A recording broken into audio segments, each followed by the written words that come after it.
Incoming subspace signal.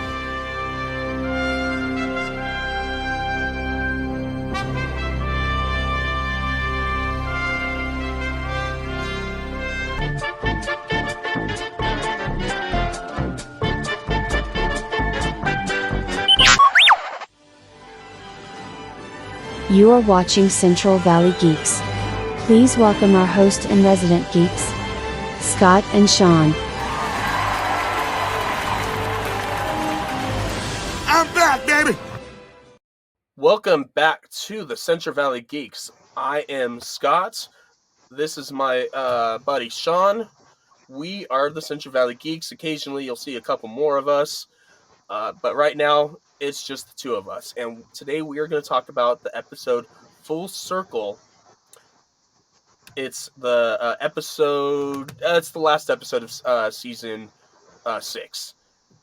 I like this episode, although it has some later in season 7 stuff happens that I thought was going to happen in this episode. The diner scene, if you know what I'm talking about, I thought that was going to happen at the end of this episode. I'm guessing it's going to take place sometime in season 7. It's been a while since I've done a full watch through from front to from episode 1 to the last.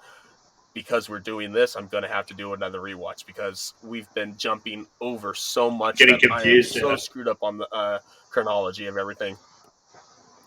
So, in this episode, we see Daniel the Ascended. Basically, he's a god now.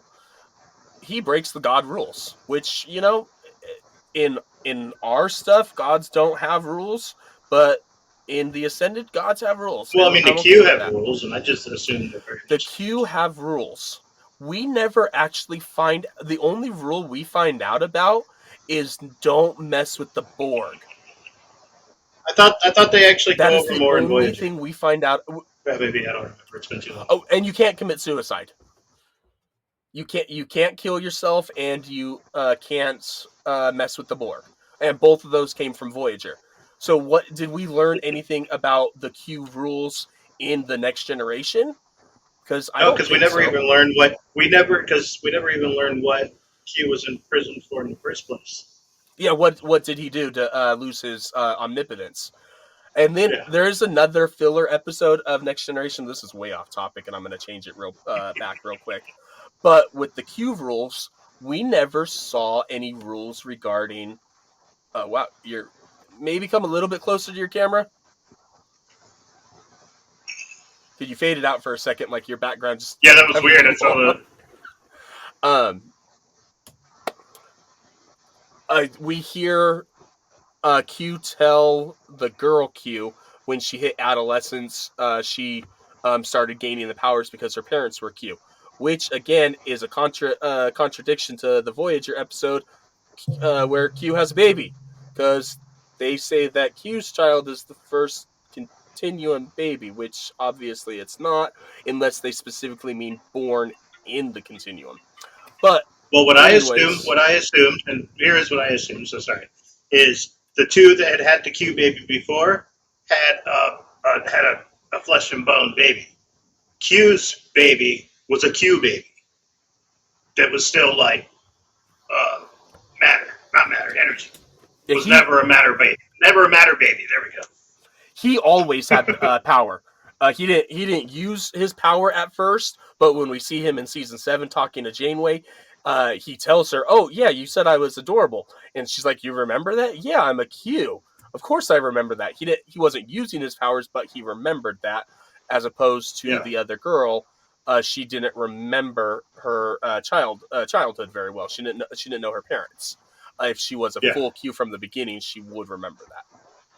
Yeah, that's where I say the one was mortal, at least to a point. But let's get back to the revelation that Anubis is an ascended Goa'uld. And it's Uma's fault. Why does he still have the form of a humanoid? Shouldn't he be like a dragon?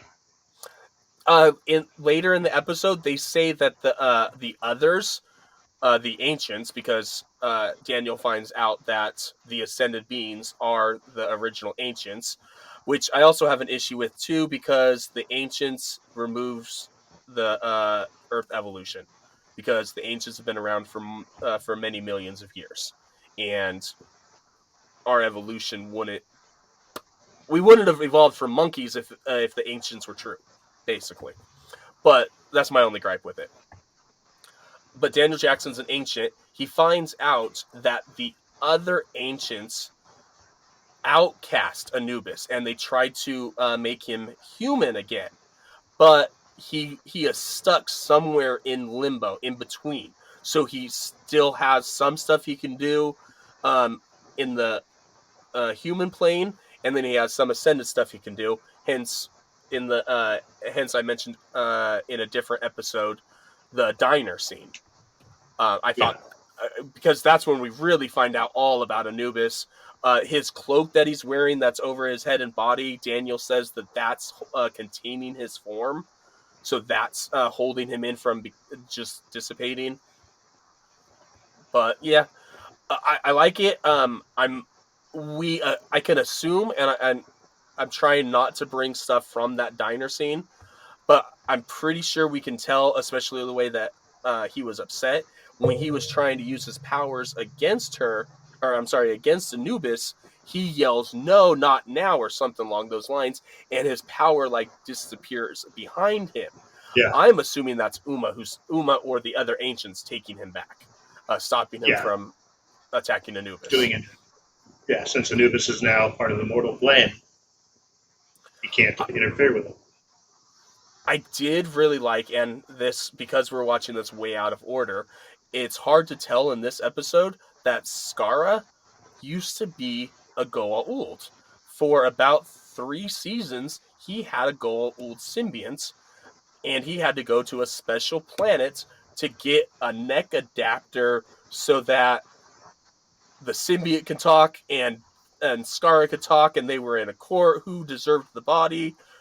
Eventually, right. Skara won, and they removed the Goa'uld, but you don't see any of that in this here. We don't get any of Skara's background, but I do find it interesting that Uma ascends everybody on the planet, including Skara, and you even see that Skara or the other people they disappear out of their clothes when Jack walks around. I did like the detail, because usually when they have people disappear, whenever you see what's the thing when people the rapture, when rapture, and then they all float up, they're naked, all their clothes are on the ground. Think American Dad. The clothes are on the ground in a pile, and it's just a nice clean pile.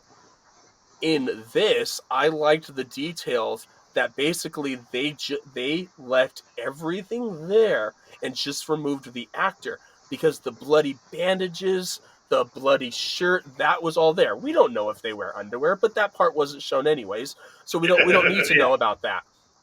But I like the detail of the bloodied bandage, and him and Scar saying something about the light, and then he dies, and then he turns into the ascended being.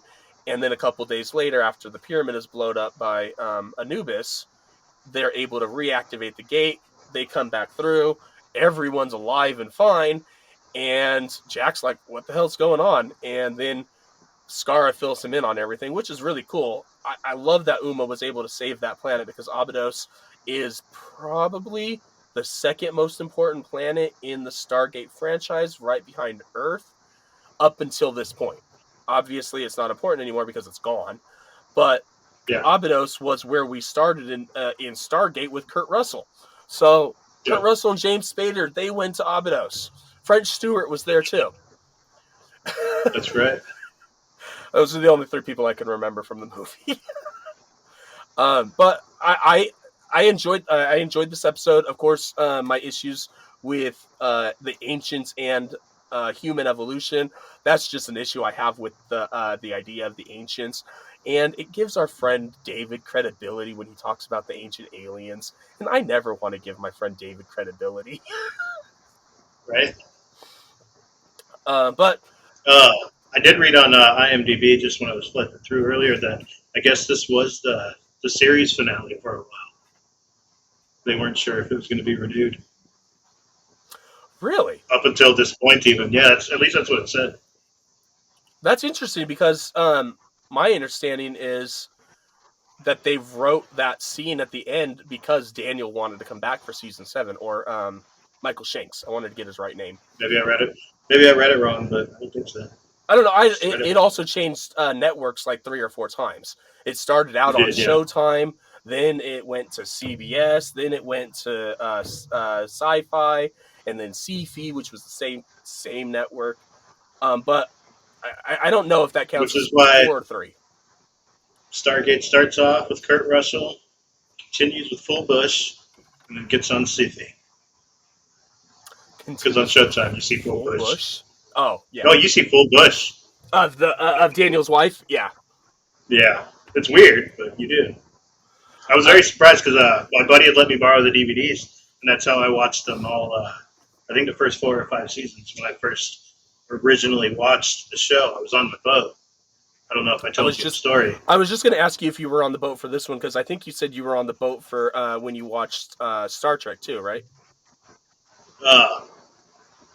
Star Trek. I grew up watching Star Trek. Oh, okay. No, Stargate. I had never. I don't think I even had a chance to watch.